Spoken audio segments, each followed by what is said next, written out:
Welcome back to Aether and another episode here, episode 30. And today we are talking about struggling with relationships in a world divided. Yeah. Oh boy. Right? Yeah, this is so huge, right? It's it's what all of us are facing right now. Yeah, we touched this before. We have many times, but it deserves multiple episodes coming from a little bit different angles here, because those little bit different angles are actually really substantial when you go into it, because people don't have trouble with relationships for ultimately for trivial reasons. Trivial things can come up and trigger it, but there's real things going on right now, especially in the world at large. I mean, go back a few years, everybody's had troubles with relationships, right? They're not easy to begin with, right? But now there's extra challenge, and everybody got pushed to to the wall, to the limit, whatever you want to say, right? And more divisions happening and more relationship issues, because we've been challenged in so many different ways, right? Last couple of years. Absolutely. It's completely fair to say that there have been forces in the world that have divided us recently. And that's kind of what we're trying to bridge across with these episodes, to focus on relationships so that we can reestablish bridges that have been damaged or broken, and bring our world, like our personal world, back together as much as possible. We're not pretending that everything can be fixed here, and we'll talk about that a little bit more toward the end. But we'll do whatever we can. We're trying to offer here as many things as we can, so that each of us can do as much as we can to repair those relationships and build new ones. Right. So both of those things go together. As always, questions and comments are welcome here. So please send in whatever you got here, and we'll be happy to address it. It'll be on our YouTube channel after it gets recorded here, and you can watch it anytime as well. So, so today, with our subject, it's extremely painful, right? When relationships don't work, right? When you love somebody, when you care about somebody, whether that's a friendship, whether that's a sibling, whether that's a parental child relationship, whether that's a romantic relationship, or just someone you're really close to, whatever it is, in whatever fashion, when those relationships get strained, it is extraordinarily painful, because we all have a built-in need to feel understood, to have a connection. Yeah, as a human, we need each other. We need to communicate and be loved, and love someone, be loved by someone, and talk to someone. All those things. It's a nature of human being, right? And then, like, I've heard, I think every like a relationship, like a wife and husband got broken up, right? And parent and the kids, like my generation and their parents, got divided, and then the siblings got divided. What else? What other relationship main ones? That's a recent phenomenon. Last couple years. And then best friends, right? Lots of friends got divided. Much more so than previously, is what Yeah, you mean. yeah, Yeah. last Yeah. couple years. And there's, I mean, you hear on the radio constantly, or on other media platforms, all kinds of advertisements for counseling, right? It's just, I mean, they must be book solid, right? So it's not funny, but people are in extraordinary pain right now as a result of that. If you take away everything else, right, just that alone, those broken relationships are tremendously hard. So what do we do? Yeah. Right? So what's our step forward here from this situation where we as people around the world have been more divided than maybe perhaps ever? That's what we want to address here. So here's the thing. When someone you care about, you find a conversation point where you're not agreeing, right? And then things go like this a little bit, right? One thing can lead to another, right? And there's anger that comes out of it. You feel angry that person can, maybe even shocked that they believe certain things, and they don't. That doesn't go with the way you look at things, right? I would want you in my life to agree with me on most things, right? It doesn't have to be everything, but the things I consider to be extremely important, right? Like maybe just your care for other people, that you show that you care for other people. I would want that to be somebody like that, right? Someone who's uncaring towards other people. I'm not so sure, right? So I might feel angry if I feel as though that's the way you are, right? By your actions. If I feel angry, there is no way, there's no possibility of me healing anything if I'm in my anger, right? That there's no chance. If I'm feeling that anger, if I'm focusing on getting you to listen, and then focusing on getting you to listen, right? There's zero chance that I'm going to be able to build a bridge. All I can possibly do is try to beat you down, right? And force you in some way by the strength of my argument to get you to come over to my side. That's called coercion, right? And we've seen way too much of that. And we know what the results are. It does not bring people together. It does not bring them over to your side. They may go along with it, but it's not going to be a comfortable relationship. It's not going to be a healthy relationship. It's not going to be something that's going to last. Right? It's not going to be deep. It's not going to be meaningful. You're not going to achieve what you actually want. If I coerce you into going along with what I want, it's not going to be what I really want, which is what I'm actually really wanting is a true connection with you, right? So, and I'm saying with the other people in my life, right? I want to have real connection with them. So if I'm being a bully, because that's what it really comes down to. But like being fair, being honest. What's not explanation? What's example that you're using is you want me to be caring, and then if you bully me to be caring, that's kind of. It's really ironic, but I've experienced it. I've experienced it from friends who think that I'm not a caring person because of the things that I believe, right? They come to that conclusion, right? Whether, let's just leave whether it's true or not up in the air. I think I am a caring person, but that's not how they're seeing it, right?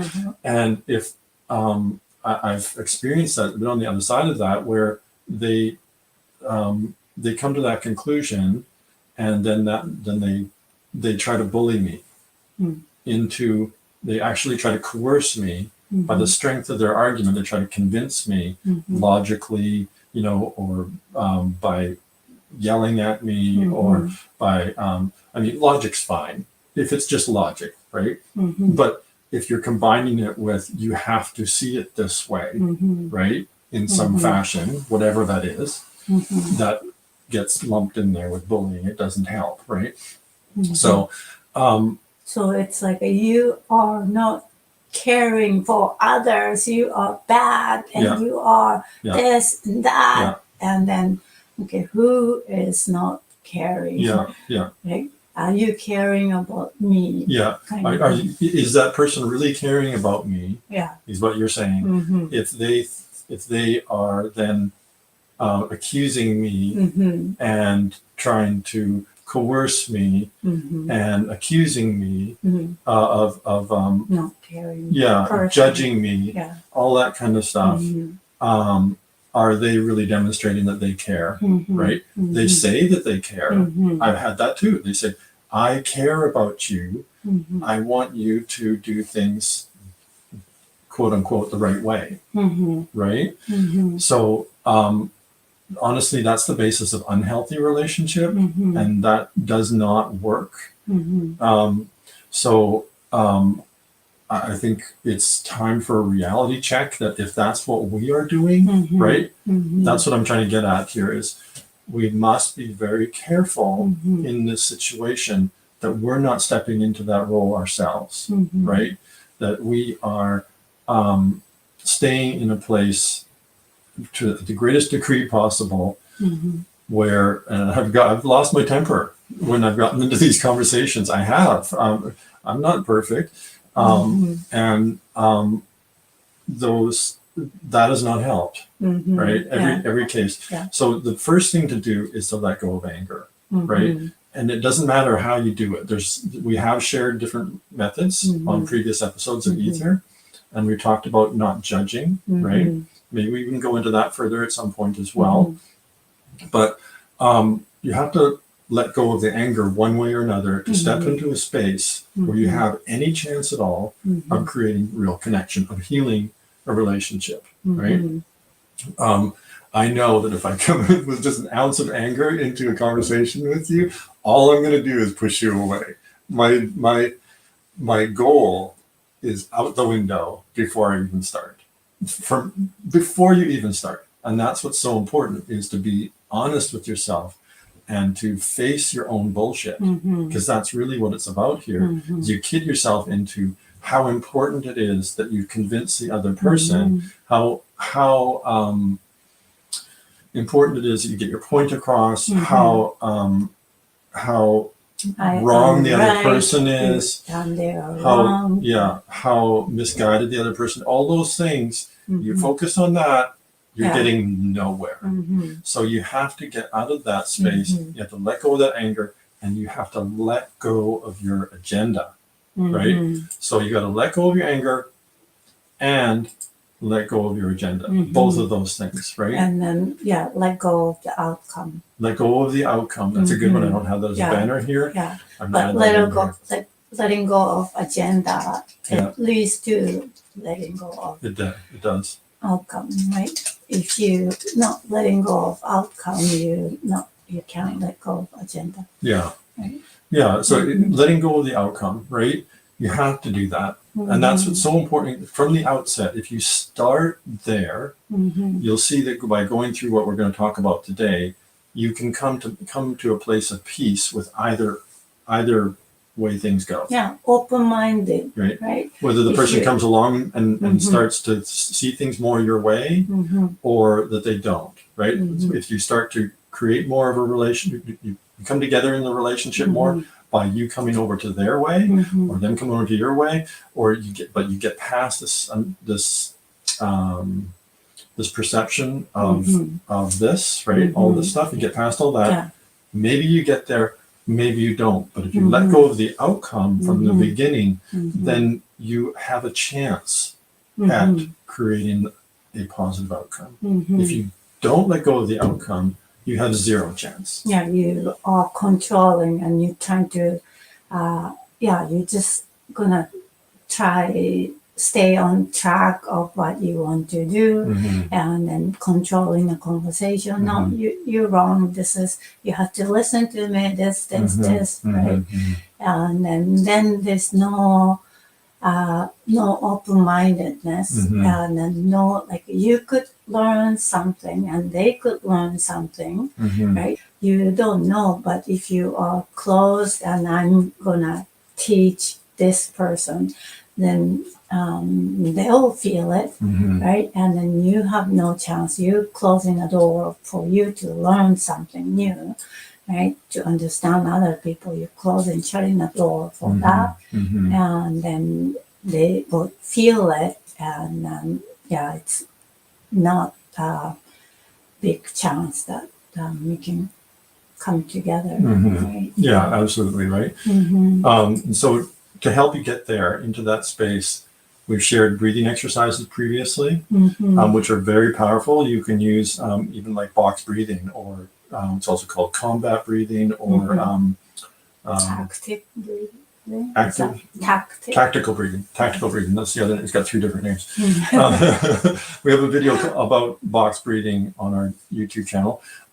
It's super simple, and you can use it. But what's really great about that one is that you can use it in the conversation, because the military, they use it in combat, right? That's how they train their soldiers. Is that during combat they're doing this box breathing technique, and that helps you stay more aware. Because what happens is when you're in a threatened situation, combat, or in a fight with somebody that you care about, it's stressful situation.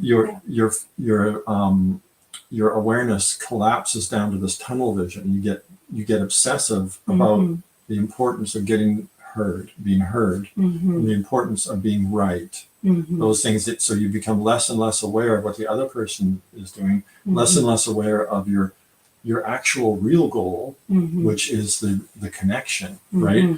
You completely lose sight of how you want to create that connection, just because you're focused on getting the other person to listen. Yeah, right? And then when you're angry or frustrated, you can't think clearly. Yeah. Right? It's like your brain just spinning in one spot, and it's not. You can't have a healthy conversation. Yeah, I think I lose about 80 IQ points as soon as I get angry. It's got to be at least that, right? I can't remember things. I can't think clearly. And so then it becomes even more, you become frustrated. So it kind of gets worse and worse, right? Yeah, so it calms you down, that box breathing. It allows you to expand your awareness. It allows you so you have peripheral awareness of everything that's going on in the situation. And that's critical, and so you can act appropriately, and then it also calms you down and brings you back to center. So give that a try. Or there's other types of breathing techniques you can use. You can grounding, you can centering.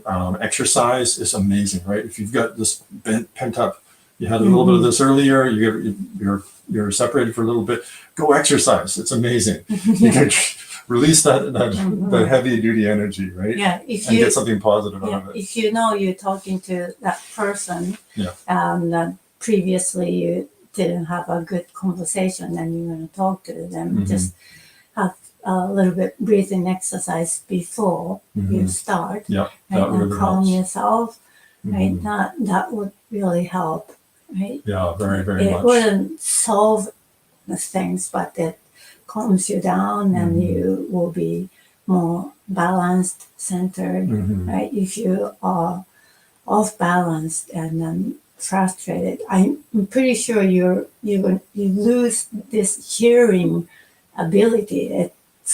It's less, right? I don't know. Like your actual. Actually, you're not hearing. Like if you measured it in a lab, whether you could hear the little ping, right? I think you're probably right. Or like understanding words, those kinds. For sure. Yeah. Right. Yeah. So you might be hearing some sound. I think you lose the ability of picking up sounds by itself. this is my guess, but I feel like it's kind of true. And then also on top of that, so you're not hearing everything, you reduce, I don't know, let's say 50%, right? This is just a random number. And on top of that, you're reducing the understanding comprehension. Yeah, comprehension. And then it will be like down to half of that, would be 25%. Yeah. Right? There's only one ability that you gain when you're angry like that, right? In a situation. What? You perceive everything as a possible threat. Yeah, yeah. And is that a gain? Right? If you're really trying to build a bridge, you're trying to create a better life for yourself, right? More livable life. Does it help you? You got to be honest with yourself in those situations. Does it help to see everything as a threat? Yeah. So yeah, then the thing to do, once you calm down, once you're in a calm space, is, and you're connected, and you're with the other person you want to connect with. Here's where you start. Undivided attention. So undivided attention. What's that? So, in other words, I'm here for you. Okay. Right? Okay. And I'm going to get to this in a second, but I'm going to listen to you with the intention of understanding. Yeah. That's the biggest thing. Yeah. Here, I'll jump ahead to that one. We talked about this, like listening skills, and lots of people think we are good listeners, right? And then that we have to challenge ourselves. Oh yeah. Right? Yeah. Like lots of people, including me, think I'm a good listener, but when I was challenged with one exercise, we shared this one long time ago, but oh my God, this is the listening. I never done this kind of listening before. Yeah. Right? Yeah. So if this is listening, I bet not so many people doing this listening, right? Yeah, that's one of the I think shocking reality checks I think that the world kind of needs or needed, and I think that's what maybe this is partly bringing to light the situation that we're in, is that none of us are as good listeners. We think. I'm pretty sure if I asked people, are you a good listener? I'm pretty sure like close to 90% or more than 90% people say, yeah, I'm a good listener. Right? Or they'd say pretty good, right? Yeah. Yeah, they'd say good or pretty good. I'd say very, very high percentage. Maybe all of them would say up to, including pretty good. Yeah. I don't know if anybody would ever say, not so good. Yeah, I don't think anybody would say that. Yeah. I'm not very good listener. I'll listen, right? Yeah. Like, I'll listen. Right? That tells you right there. Yeah. Oh yeah, I'll listen. Yeah.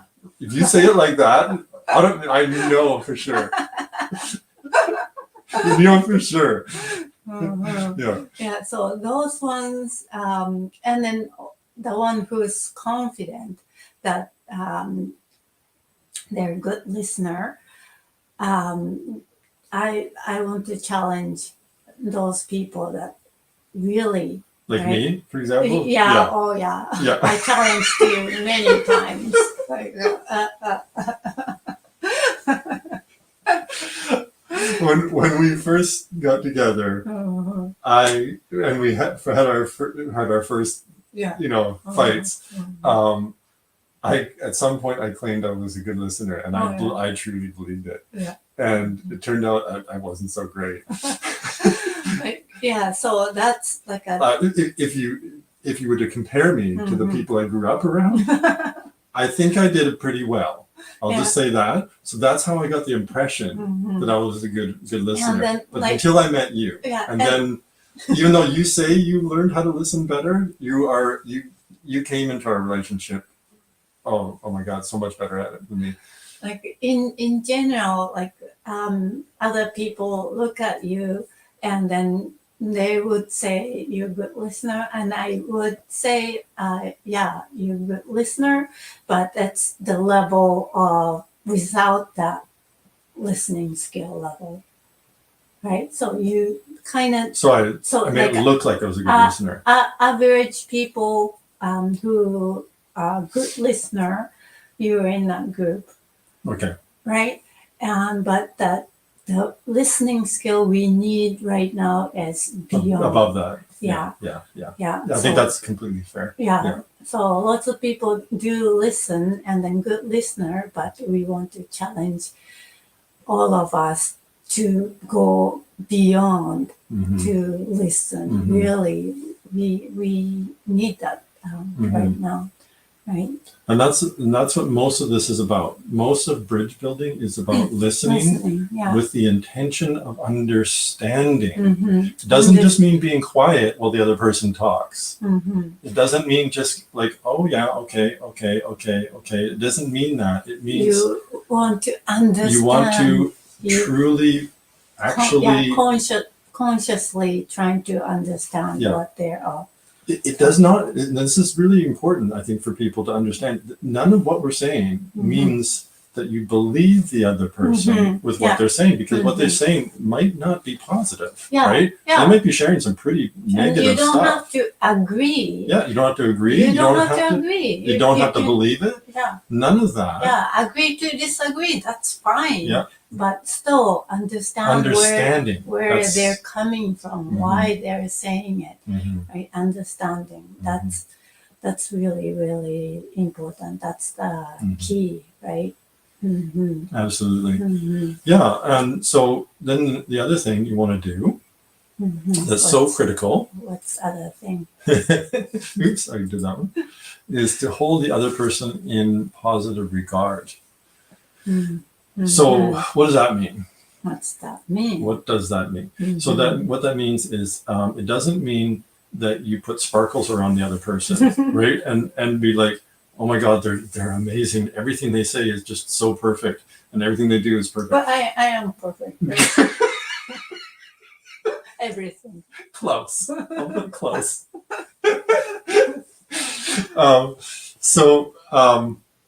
It doesn't. So what I mean by that is, it doesn't mean that you kind of, look up to the person or anything like that. It's not about looking up. It's not about putting them above you or anything like that. It's simply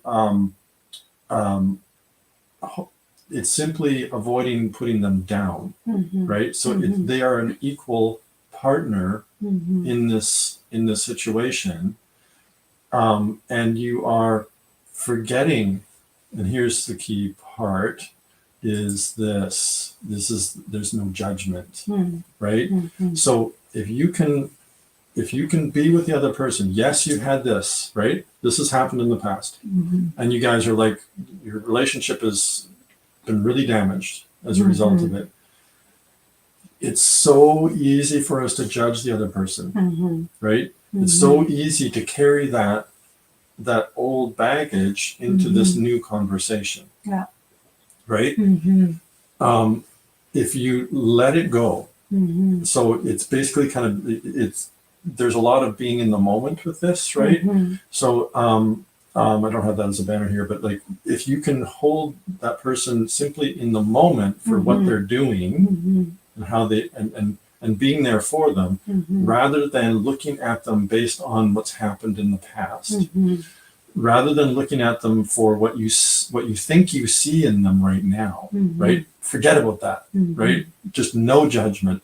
You can have any perceptions you want, but you got to separate that from any judgment, right? So holding that person in unconditional positive regard means that you are allowing space for them to be right now,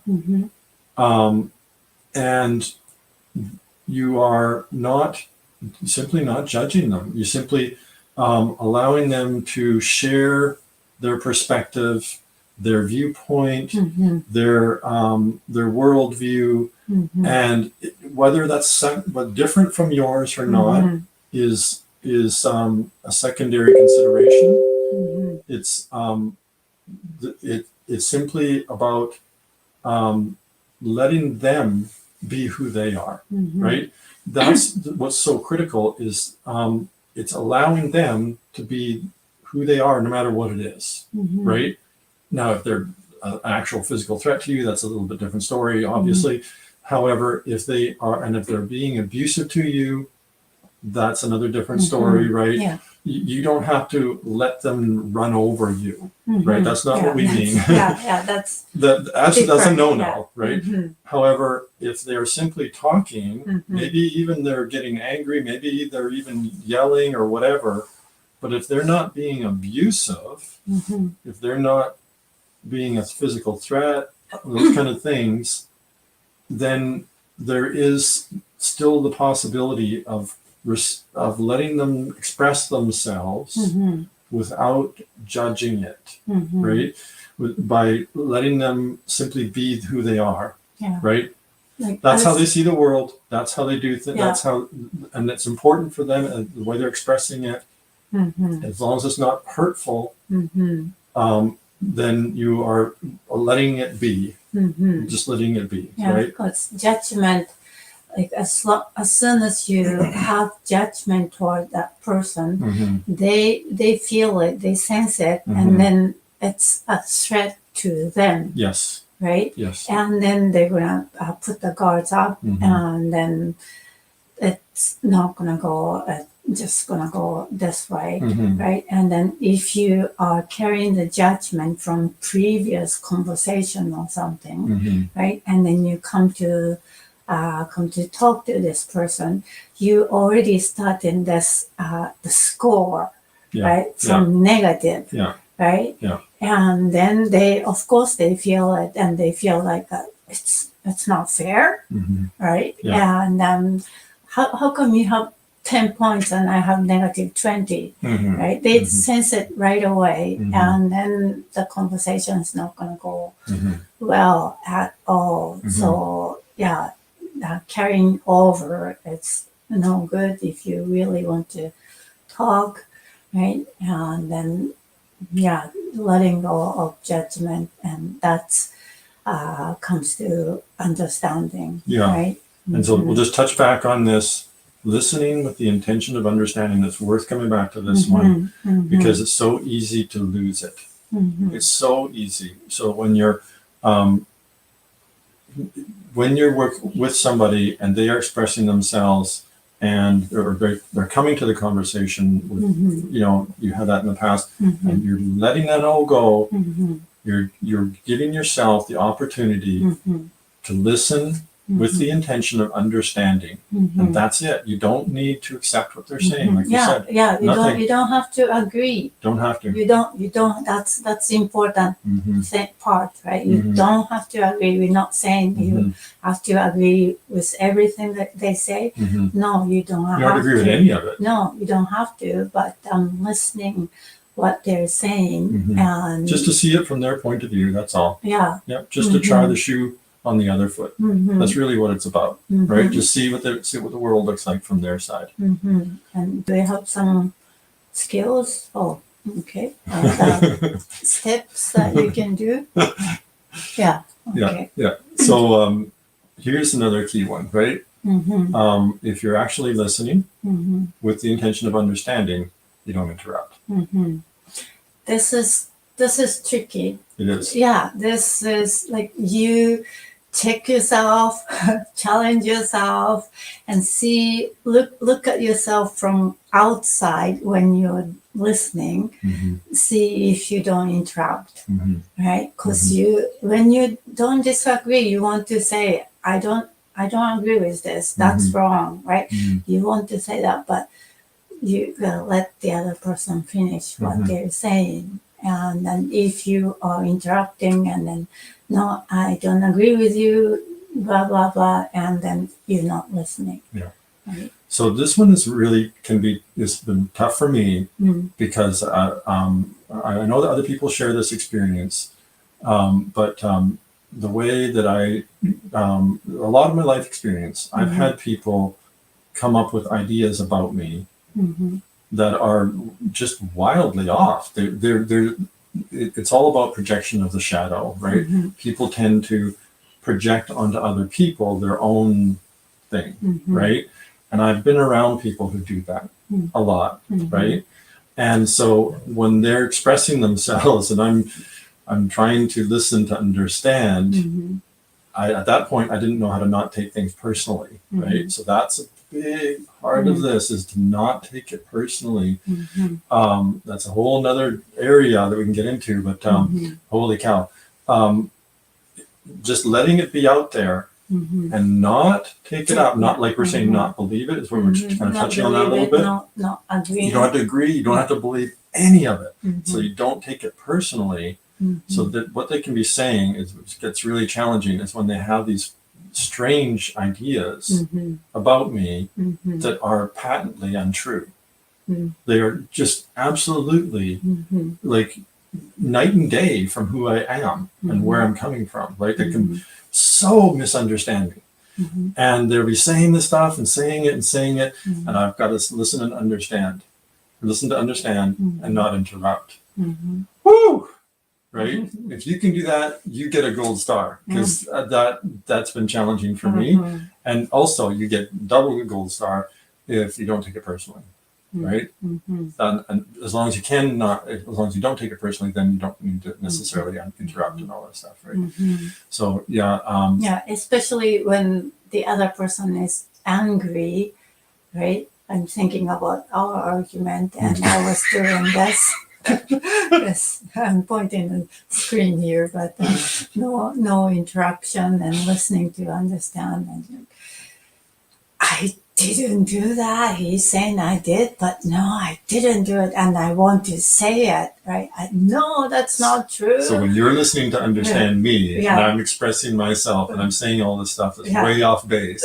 And then I want to say, no, I didn't do it, right? I didn't say that, right? I'm screaming inside, boiling. Oh my God, how can he say that? I didn't do it. I know I didn't do it, right? And then, but he's mad and and then, okay, I'm gonna try this listening thing, and I'm not gonna interrupt, right? It's really hard. Tough. It's tough. But and we're laughing about it now, and we know that our audience isn't necessarily laughing because they're going through it. And I'm not laughing when I'm going through it with a friend. There's other people that I've interacted with in recent times where the relationship has gone south because they've had ideas about me that are not accurate. And so, but in our situation, we did work through it. That was hard. That was hard. I'm not saying it's easy. Just do it. It's hard. It's very, very challenging, but it's very powerful. If you went through, right, stick with it and went through and finished the conversation, that's the amazing is surprising. You told that story before. It's in a Power of Listening video, I think. But on the video, I think you shared on Aether probably, as well too. Aether too. Previous but episode. We have single individual video just for that Power of Listening, and so no interruption. It's very challenging, but it's the point is they feel that they are heard. The point is to help them feel as though they're being heard. Help them understand that you are listening. And that you are understanding. So it's a lot like the Gandhi quote: "Be the change you wish to see in the world." Right. So we shared that in the last episode, and you've heard it before. So here's the thing in a relationship: you want to be understood. We get it. I mean, that's what the relationship is supposed to be about, right? Is to somehow be understood, right, by the other person, and to be appreciated in some fashion by the other person. That's what relationship is built on. And but in order to get it, in order to get what you're after, you have to give it. You have to be the one to give what you want. Yeah, and demonstrate. Yeah. That's the key, is you can't demand it. You can't expect it. You have to give it. Yeah. And that is what the hardest part is, when the other person doesn't seem to appreciate or listen or hear, and they're angry toward you, have these misconceptions about you. If you're simply giving what it is that you're hoping to get, they may shift, right? Because if they're heard, and that's what you're talking about in that. And there's one particular argument we had a long time ago, is that when I felt, because I was sharing my anger with her and all these different misconceptions, and et cetera, and she was doing that. She was just listening to understand. At a certain point there, I knew, because she wasn't fighting back, because you weren't fighting back and pushing back and resisting. I knew that you were listening, right?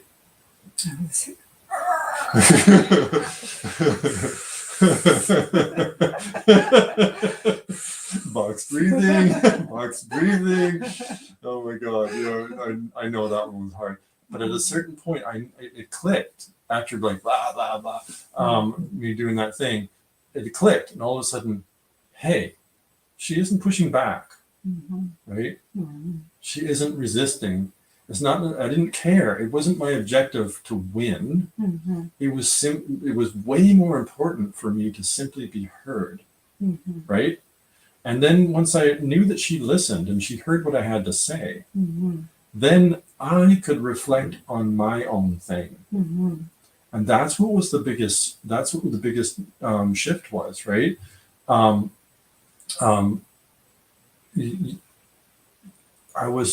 got to that point where I realized, hey, she heard me. Now I can switch and think about what I said, because I had to say it, right? That's what the crazy thing is. You get this. That's what I was in, that space where my tunnel vision was collapsed, right, or down to tunnel vision, and I was obsessed with being heard and getting my point across, right? Once I had been able to do that, then I was able to relax, and then I was able to step back and enter into the same space that you were already in. So that's the key, right? She was holding that space for me until I was ready to join her in it. It doesn't always happen, right? But we'll share. We'll get to that in a second. But here's another. Yeah, this is a good one. This is different technique. Different from non-interruption. This is not interrupting, but paraphrasing, right? So you still not. You want to be dead silent. Yeah. Right. So this one, dead silent is one tool that you can use. Yeah. Right? Not, but you still have to demonstrate that you're. Yeah, demonstrate that. So you looking at the person, right, and then you nod once in a while, and maybe then say yes, or maybe say okay. Okay, yeah. I understand. Yes, no. I understand. No, yeah. Yeah, I understand. Okay. Kind of thing, right? I see where you're coming from. Yeah. Those kind of comments are perfectly allowable. You don't have to agree with them. I see where you're coming from. That's understandable. That's no interruption technique, and this is paraphrase. It's another technique, and this is very powerful too, right? And this one, you're not sharing what your opinion, right? It's pretty much, let's say if I said, I'm so busy and I don't have time to do this, and I just said that frustrated, and then I don't have time, and then I have so many things I have to do, and then just frustrated. So what I would do to paraphrase that is, if she pauses for a moment, she has to volunteer a pause. I can't just jump in there. But if she says that and pauses for a moment, so I could say, okay, so what I'm hearing is that you're frustrated because you have so many things so many demands on your time, and you're having trouble spending enough time doing all the things that you want to do, or maybe even some of the things that I would want you to do, right? Yeah. So yeah, that's paraphrasing, right? So it's not like you are agreeing or disagreeing, Nope. right? You just simply, what I'm hearing you say. Yeah. Right. Simply, he is saying what I said in his own words, and doing that. It's do this one with someone. It's amazing how you feel the person sharing a frustration or anger, how they feel that they are heard, right? Yes, that's what I'm saying, right? And coming from that person is like you heard me, right? And that is really, really powerful. This is actually counseling technique. Lots of counselors use this one, but yeah, this paraphrasing is really it's good. Recommend it. Try it if you haven't. It is very powerful. Yeah, and not so many people do this one in regular conversation, right? Yeah, it's different from like this parroting. Parroting is exactly you are using exactly words, same words, and then just repeating, right? That can be not taken well. The person would feel like are you listening, or you just how can I say it? It comes across kind of weird. Yeah. So the other person, when they hear it, it's like, not serious. What are you doing? Yeah, not serious. What are you doing? Right? Yeah. And so if you change the wording into your own words and really try to capture what the other person said, just in your own wording, and then like even if you miss out something, right? So if they said 4 things and you only paraphrase back 2 or 3, that's okay. That's okay, and then because they can then you can and plus this, but still. It's really, really amazing. You have to try this one, right? And how much you feel that you are heard. It's really powerful, and we recommend using this one. This one is easier than no interruption. in a way, in a way, you just. Yeah, paraphrasing, right? And again, you don't have to agree. This is right. Yeah. So one of the best ways to start that out is simply to say, what I'm hearing you say, or if I understand you, this is what you're saying, right? Those kind of bridging phrases lets the other person know that you are really trying to understand them, right? And you're just trying to it's kind of like taking a test at the end of the term, right? It's like you're telling the teacher that you heard what they had to say, right? So so this is really, really good technique. And then once that person sharing whatever feel that okay, he is listening and he is trying to understand me. All the guards come down, right? And then I would feel like, okay, he's listening. I guess I can listen to him too, right? The energy shift big time. It's amazing. Right? Yeah. Oh, absolutely. It's basically the same thing can happen as what we just mentioned about. When you're just holding that space and in that argument that we had and you were just listening, right? The same exact thing can happen if you paraphrase, right? So that you are still holding that space for me by letting me know that you're there listening and trying to understand. You're holding that space. You're giving me what I want, right? What I want to have. You're giving me what you want to have is more important, right?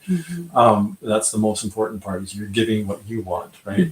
And that's holding space for me to then join you when I finally realize, hey, you do understand me, so that I go from the tunnel vision, obsessed with, getting my point across and what are you doing stuff. And then if I get to that, I don't necessarily get there, but if I do, then you're there waiting for me, and I relax, and then I'm ready to listen, right? Then I'm ready to connect. If I've gotten my point across, and you've let me know I've got my point across by paraphrasing. So it's the same end result, just a different technique.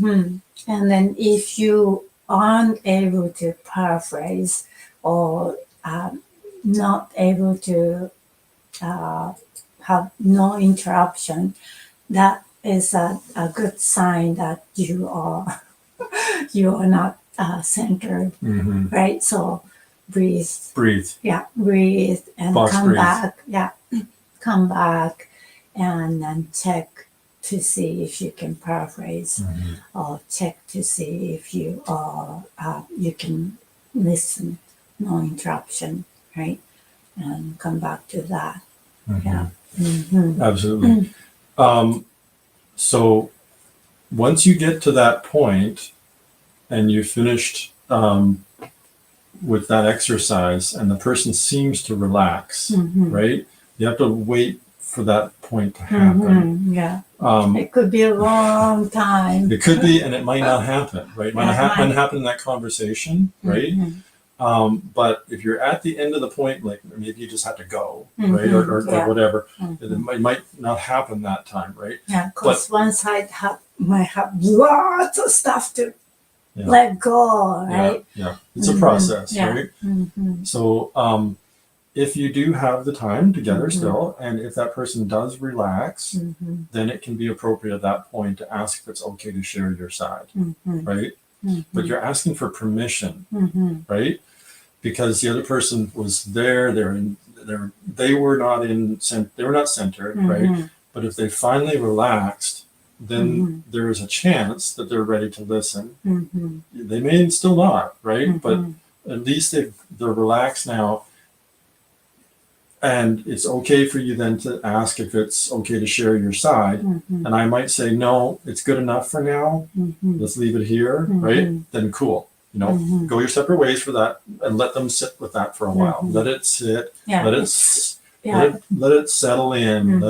Let them absorb the fact that you listened, right? And that's a big accomplishment. Right? If you are thinking, I didn't get the turn to say something, then you are attached to your agenda. You have an outcome from the start. So you have to let go of that. Let go of that, right? And then you've done a lot, right? You don't feel like you gained anything, and then you didn't feel like you made a bridge or anything. You don't feel any yes kind of thing, but underneath there's a huge shift happen, and you want to respect that, right? And if you're going to build a bridge, the other side has to be a secure landing spot, right? For the bridge to be on both sides, right? Right. And at this point, you've at least given the opportunity for the other side to be a better landing spot, right? For the bridge. So maybe you don't have the bridge yet. Maybe you don't feel like there's any connection going on yet, but maybe they've done the foundation work, like you're saying, on their side to a certain point. And if they want to just sit with it for a while to let it settle, let that cement, harden and become a better foundation, then, that's huge accomplishment, and just let it happen and ride with it. If they do say it's okay, right? Then, if not, then thank them for sharing, right? If they do say, I'm showing the wrong ones here. If they do say it's okay, then you can start sharing your perspective, and do so lovingly, right? With respect. And no agenda, no outcome. Not negating what you've just received, right? Not Yeah. That's very important, is to say, let's take what you said, and I've listened to it, I understand it, I'm going to work with it, right? Is it okay if I share my side, so that there's something there perhaps that you might want to work on, or you might want to work with? Better phrasing. It's so easy, right? So they, like I said, they might say no, and that's fine. But if they do, then maybe you can share, right? And maybe you can actually build the bridge in that one sitting, right? But that's so much to ask. So let it happen when it happens. And if it's not there, right? Right? If they don't receive it well, then let it go for now, right? Just, it's cool. Like we're saying, you already accomplished a lot. Yeah. And if it's not going to happen, right? Not all of them. You can always thank them for sharing, express your gratitude, right? And leave the conversation there. But not everything works. Not every relationship can be repaired, right? If they've shared all this stuff with you, and you've made it clear that you've listened, and they are not willing to receive anything back at any point, then the bridge can't be built still, right? It just can't. If they have to be willing and ready and able to do the foundation work and to help you build the bridge, and they have to be willing to come to you, right? They have to want it. If they want to be right more than they want to have the connection, there's nothing you can do. Right? And you have to be at peace with letting it go. Right? And that's not easy either. Yeah, it's not easy, but that's sometimes you gotta let go of the relationship too, right? So and we know how serious what we're saying is, because what we're talking about is, a romantic relationship. We're talking about a sibling relationship, parental, whatever it is, a friendship. These things are huge, right? Yeah, it's your life. Yeah, it's your world, right? Yeah. So the thing is, though, that if you approach it on these terms, you've done the hard work that sets you up for creating new relationships, right? You're in a better space now to receive a healthier relationship with someone else, right? Even if the other one doesn't work anymore, and that's the truth of it. And if an unhealthy relationship leaves your life, and you let it go, you have to let it go. Then you're creating space for a healthier relationship to come in to take it, and the universe it'll happen, right? So but like you cannot just jump into conclusion, and this relationship is not good, and I'm going to move on to a new one. Right? You want to do your part, like a listening part, right? And they're not going to listen, and then no, that's not going to work, and then maybe that's not the universe is telling you to move on. Your ego is just telling you, right? So you gotta check every time. All of us, we have to self-check. Am I doing my best to listen? Just in this conversation, it's listening, right? So am I doing my best? Did I do my best, right? Am I attaching to my outcome agenda? Am I trying to be right? Those kind of things constantly check, and then you've done everything you can do, and then still not good. Then that might be time to move on, right? Not easy. So. And if you want, help with that kind of thing, we offer services for helping to rebuild relationships. Just schedule a session with us, psychoso.ca/breakthrough.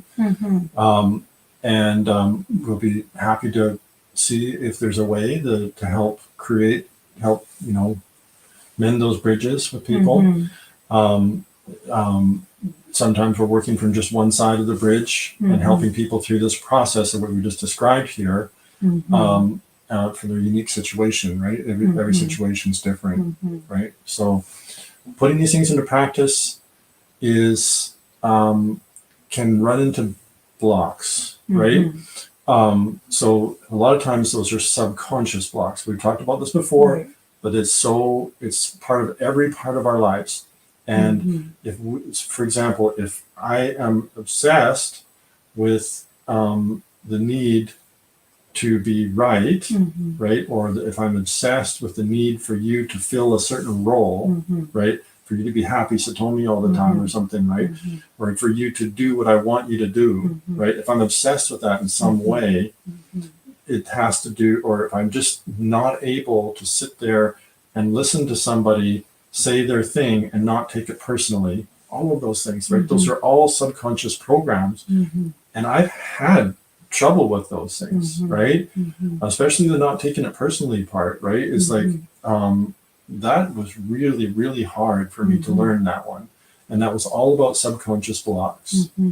So if you're in a conversation with somebody that's a difficult one, and you simply can't seem to work through it because you feel hurt when they're sharing what they're saying, if you're feeling that pain and hurt because you're taking it personally, that can be a subconscious block. And there's so many that can come into this whole conversation. Everything that we've shared up to now works if you're centered. If you're not centered, it is almost always because of a subconscious block, right?